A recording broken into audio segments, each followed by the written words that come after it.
So what's going on, guys? Welcome back to the channel. My name is Robert. If this is your first time tuning in. So in today's video, what we're going to cover is what rich people buy that poor people don't understand. Why they buy it. Why are they spending money on these things? So that's what we're going to talk about today. If you gain any value from this video, don't forget to like, share, and subscribe to the channel. We usually upload weekly, so don't miss out. Now again, we're going to start off with one of the most obvious things that rich people buy, and that's going to be assets. Now, we'll quickly talk about what is an asset. An asset can be anything that goes up in value, anything that produces money for you monthly, yearly, quarterly, whatever. These are things that are just typically going up as inflation goes up, as the cost of living goes up. These are all things that are just continuously moving in the right direction.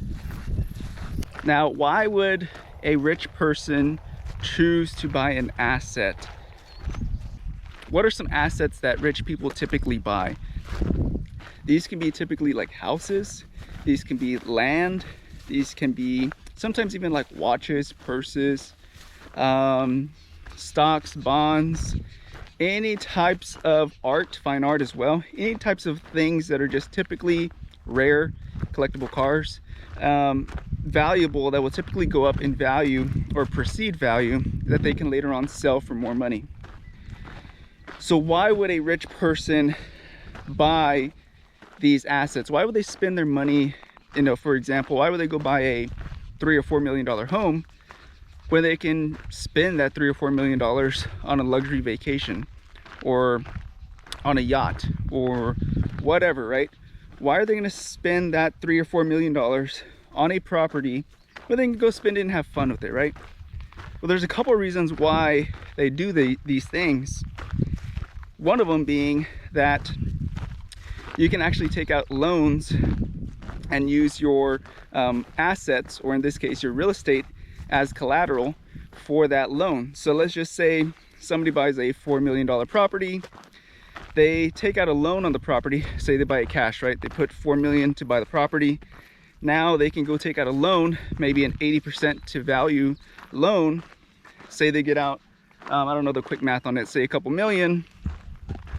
Now they can actually go use that million, those couple million that they just pulled out of the house, tax-free.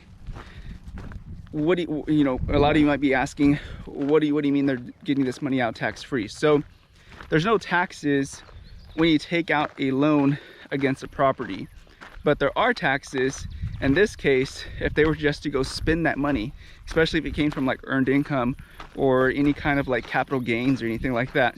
There's taxes that are going to be paid, but in this case, maybe they did a 1031 exchange and they just rolled it over into another property. There's no taxes there to be paid. Again, not your financial advisor. This is not financial advice, but consult with your own financial advisor if you are interested in doing anything like this. But they aren't paying any taxes on that. But when you take out a loan against a property, you typically don't have to be paying taxes on it, versus if they just spent the money outright from whatever source they got the money from, right? So it's a win-win, because they can also typically write off a lot of this interest that they're paying on this property, especially if it's an investment, which more than likely it is. And then there's a lot of other depreciation costs that can be associated with owning the piece of real estate. So it's a double whammy for them.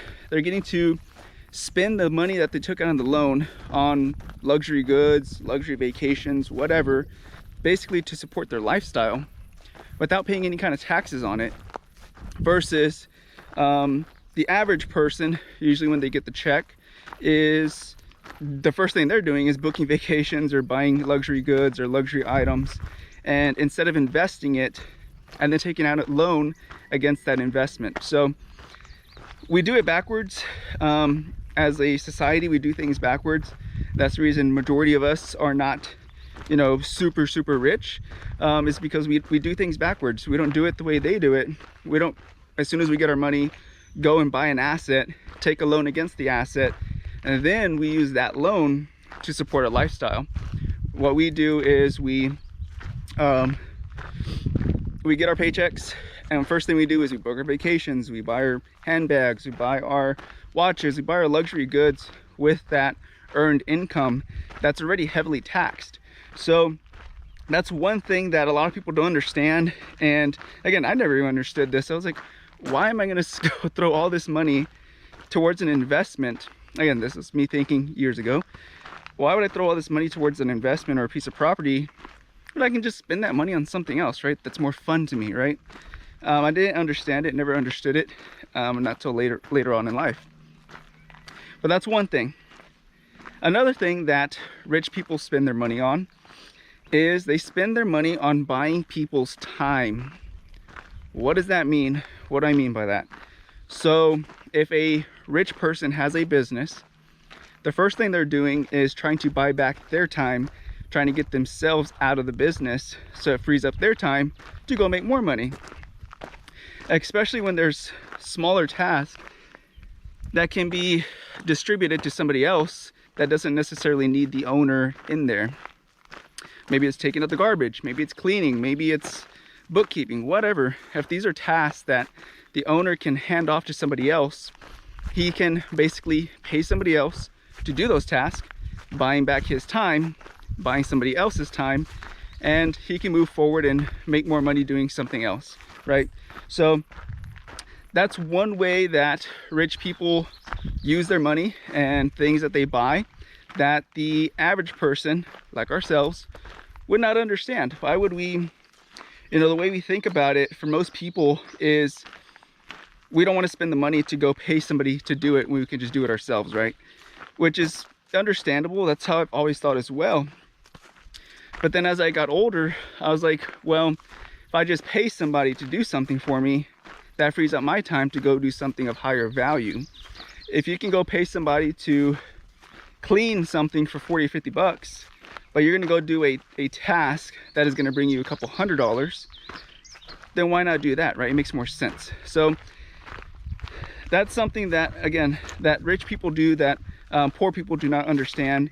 And again, it took me a while to even understand that as well, because I didn't get it. I was like, well, I can just do that myself for free. Why am I gonna pay anybody to do it? But yeah, those are gonna be the two things that I'm gonna quickly talk about.